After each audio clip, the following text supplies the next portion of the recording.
Hello and welcome to my interview with Parrot People in celebration of the launch of the latest picture book of mine, Chloe, the Unfeathered Parrot.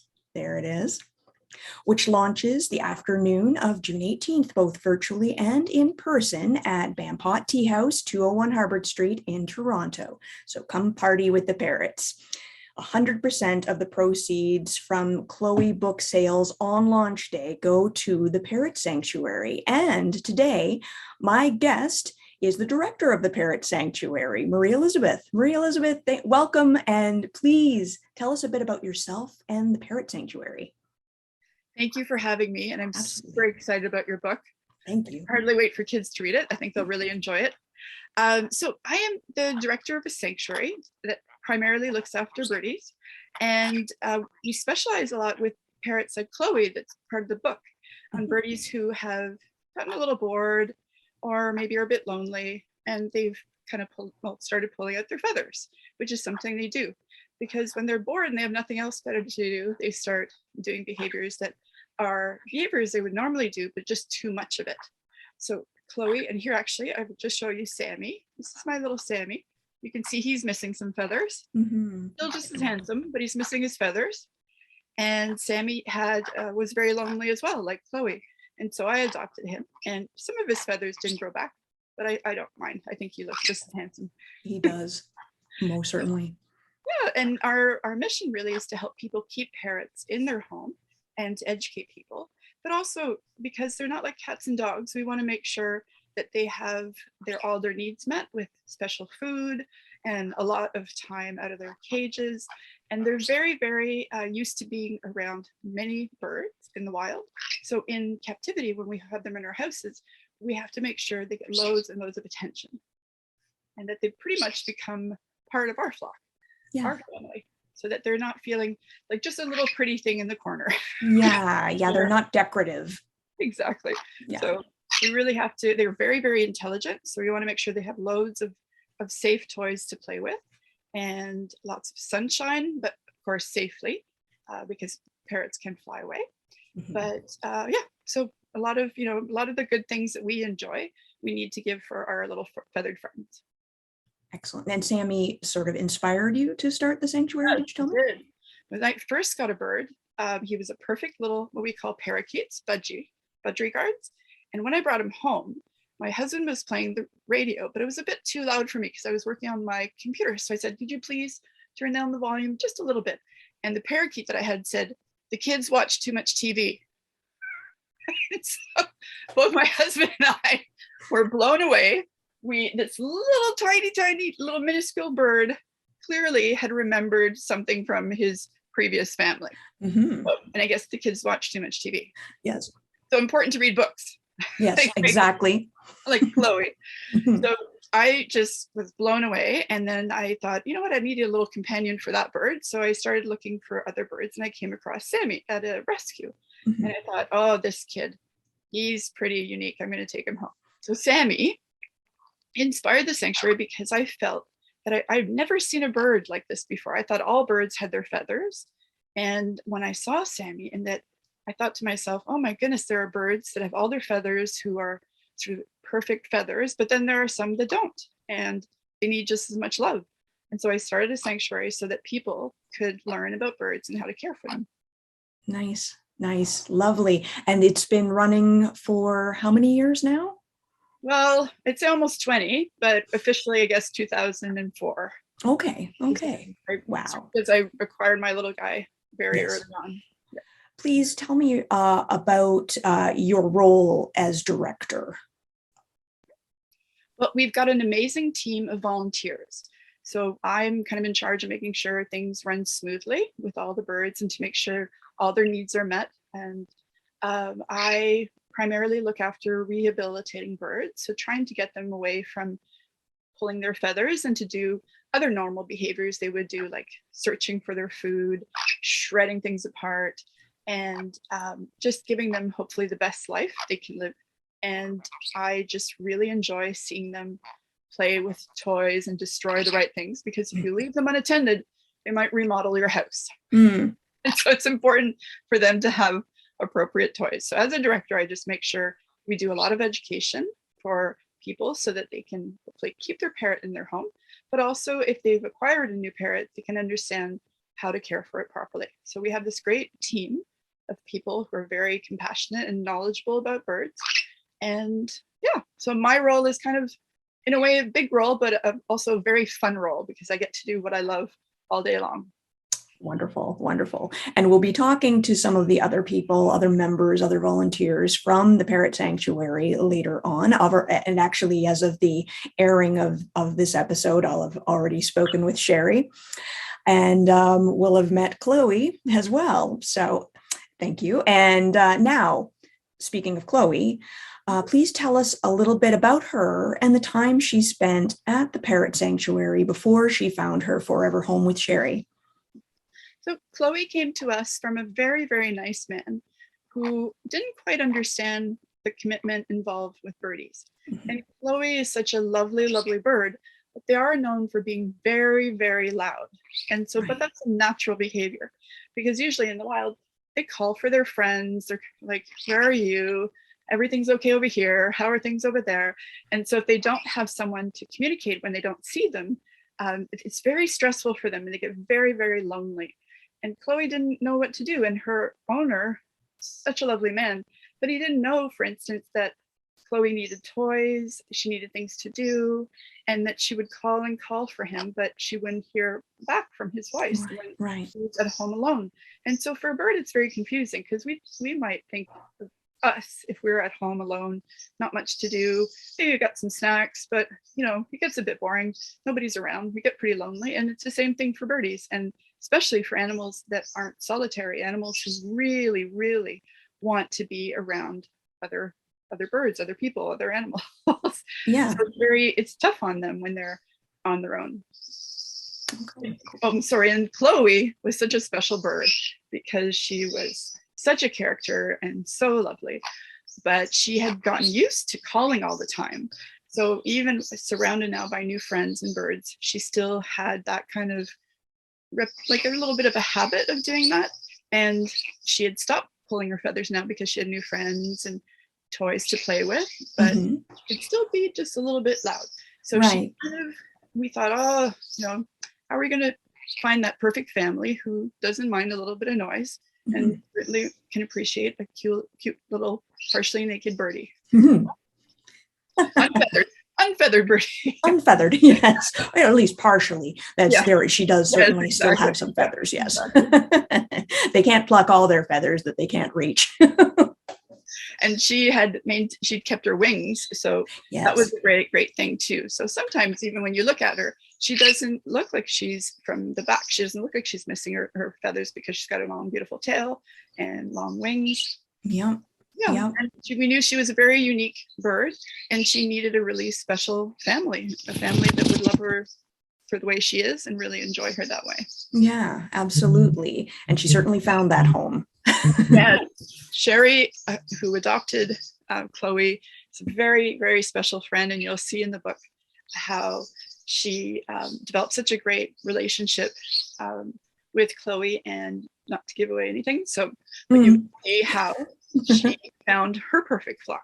What is it that you wish more people knew about the privilege and commitment of adopting and living with a parrot? Okay. So living with a parrot is kind of amazing and also a huge commitment. The natural behaviors that they have in the wild, they'll still have in our homes. So we have to kind of, in a way, be a teacher and show them how to live in our home so that we can live happily together. One of the big parts of caring for any animal is to do a lot of research and to find out what they need, but also it's about each individual animal, not just the species. They have maybe very specific needs, but also each bird and each animal is an individual, same as people. So we have to really get to know our individual bird and get to know what they need. But of course, they have similarities, like they need fresh food and fun and exercise. So it's important to really do your research and to find good resources, people who want to use positive reinforcement practices so that we make sure we have a really healthy, happy relationship with our animal. It's about doing your research, especially if you don't have prior experience, and knowing what you're getting into and being prepared that each parrot, not just each breed or species of parrot, but each individual parrot is going to be different. Yes. Yeah. Exactly. Yeah. Couldn't have said it better. That's perfectly it. Cool. All right. Well, then although since parrots are such individuals, this is going to vary, but can you generalize for me kind of an ideal forever home and parrot adopter in general? So definitely finding great resources and getting to know as much as possible. Mm-hmm. And then that involves also just like their home, for instance. Where are they going to be in the home? Is it somewhere that's too busy? Is it somewhere where they can't see other people? So you want to find a nice setting. So something maybe like in a living room where when your family kind of hangs out or spends a lot of time, the bird can see you, but at the same time, you want to make sure that it's somewhere that it feels safe and that there's not too much traffic, for instance. And their home has to be the right kind of cage because each cage has different bar spacing. So you want to make sure that they're safe and sound. So think of the cage as a little bit like a baby's crib. So, it's keeping your little baby, your new little friend, safe. Mm-hmm. But also you want to make sure that there are things that your bird can do in the cage. And then you want to spend lots of time outside of the cage, exercising and playing with toys and interacting with the family or with its special person. And then it's the same maybe as us where, we might want to enjoy chips, but we still need our healthy food. Yeah. And so birdies sometimes might want to have, a bunch of different things, but we have to make sure they're safe foods and that they're healthy foods. So we don't give our parrots avocados or chocolate, things like that aren't really all that terrific for birds. Right. Same as dogs, actually. Exactly. So we just want to make sure, kind of like allergies, but we want to make sure that they're eating the right kind of foods. And some parrots eat more fruit, and other ones have more nuts. But there are a lot of things that we fortunately can have in what's like a little pellet. It's very similar to kibble for a dog, but it's specially made for parrots. So the nutrition part, seeing a veterinarian, having a safe environment, having lots of stuff to do. And they really just want to be loved and for people to be gentle with them because sometimes they get a little frightened. And so, they may do things that we don't understand. So like biting or, and most birds, they don't want to bite, but if they're afraid, they'll do that. And so it's just knowing your bird really well and knowing body language. And that's one of the best things. Feathers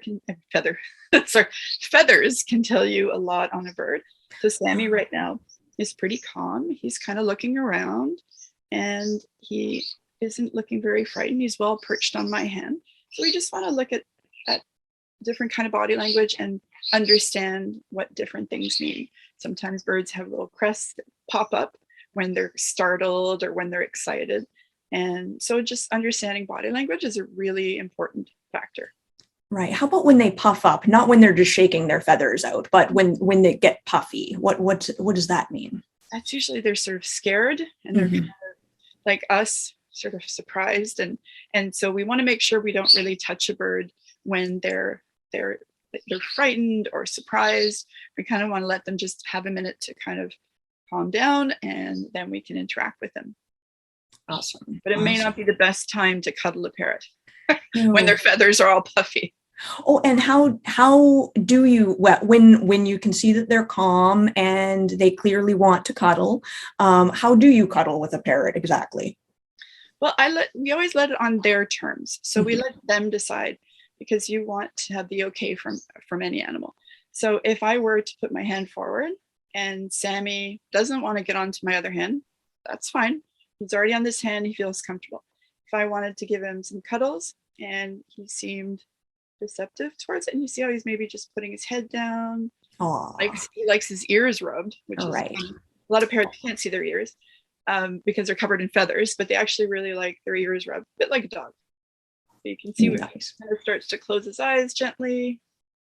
He's pretty happy. So I think we just have to really look at what they're trying to say, because despite the fact that they can copy and mimic words, we really have to look at how their body is. Sammy's getting much older, so he's kind of sitting a little bit lower than he would, most birds would be. He's kind of like a little grandpa now.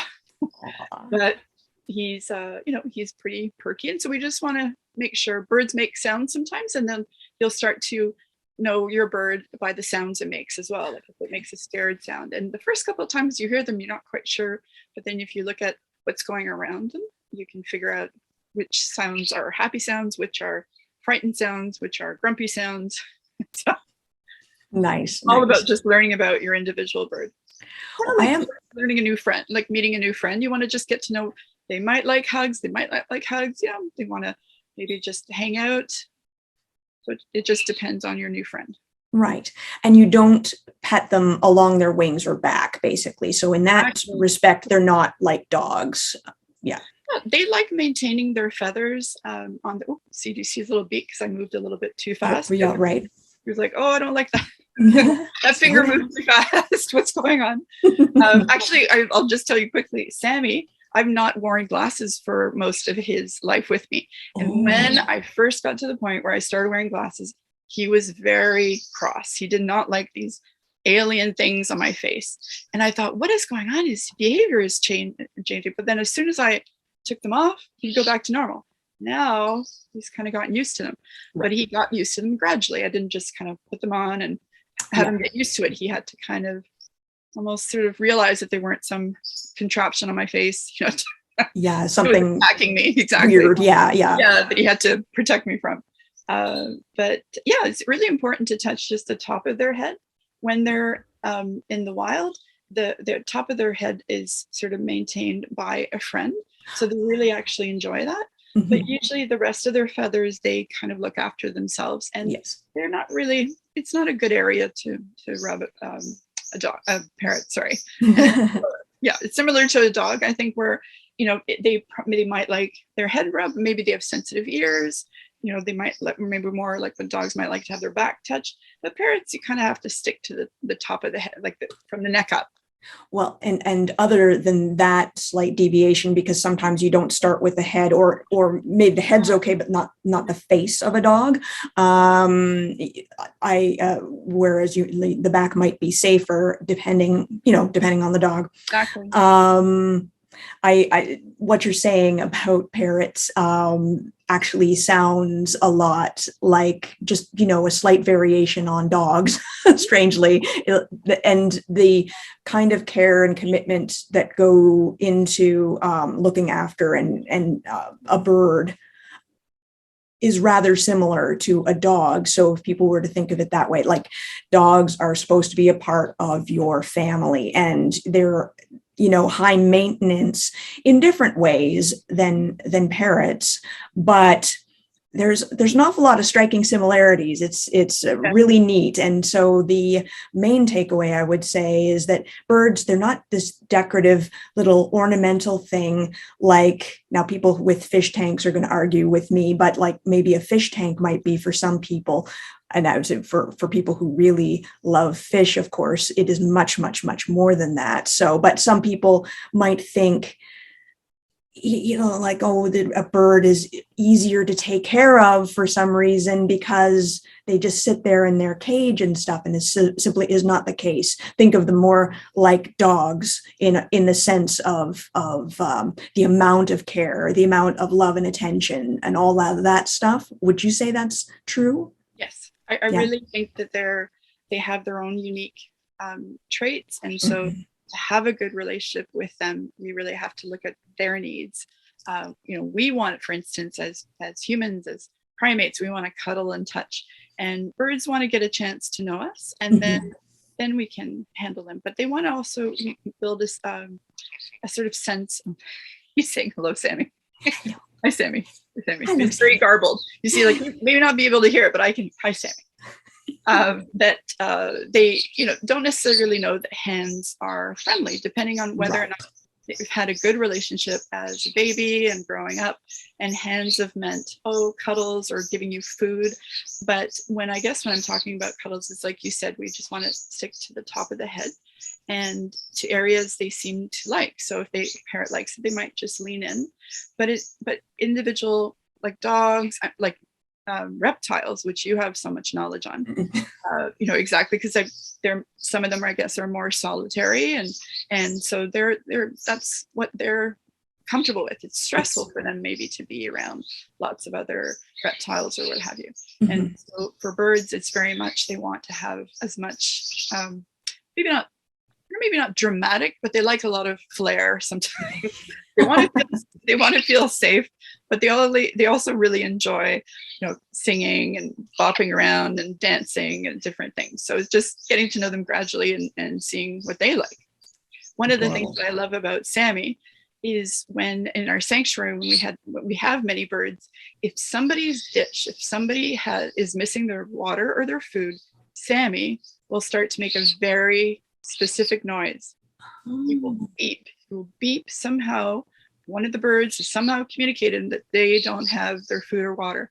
Right. And Sammy will beep, and then never fails. Because of course, I try to make sure that every bird has their food and water. Mm-hmm. But if somebody's been missed, or actually once there was a spider in one of the bird's water, and the bird was obviously not anywhere near water. No. So yeah, exactly. So I heard Sammy making a sound, and then as soon as all the birds had their food and water, spider was out, they all went back, and Sammy stopped making that sound. So they're very, very intelligent, and they like to tell each other, something's going on that's not safe, or letting their birdie friends know what's okay and what's not, and keep them safe. So I think a lot of different factors about birds really surprise us.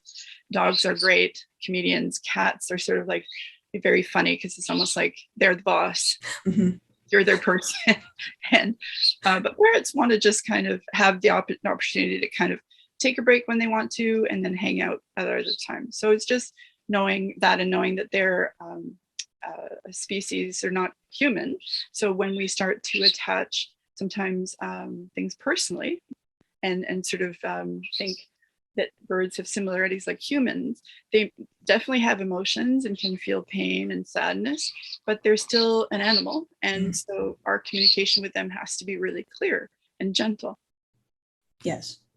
So complex, high commitment, very rewarding, deserving. Long life. Family members, long lived, family members, flock members. Awesome. Thank you so much for chatting with me today, Marie-Elisabeth. It's been a pleasure. It's been a pleasure. I'm really excited about having your book and having lots of kids enjoy it. Me too. Thank you. Bye for now. Bye, Sammy. Bye for now. Bye-bye. Bye, Sammy.